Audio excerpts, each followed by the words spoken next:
फिर आए 2 टीटीएस हमारे टिकट चेक करने। मेरे पास तो टिकट था वही, लेकिन सामने 2 लोग हम बिना टिकट के चढ़ गए थे।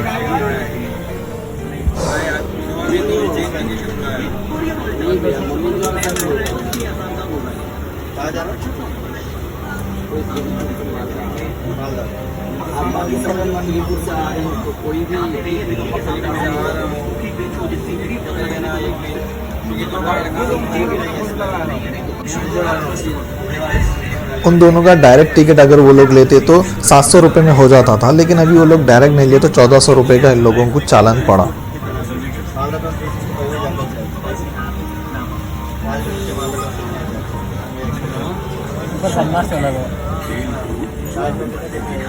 टिकट नहीं लेके छोड़े वही हो रहा है।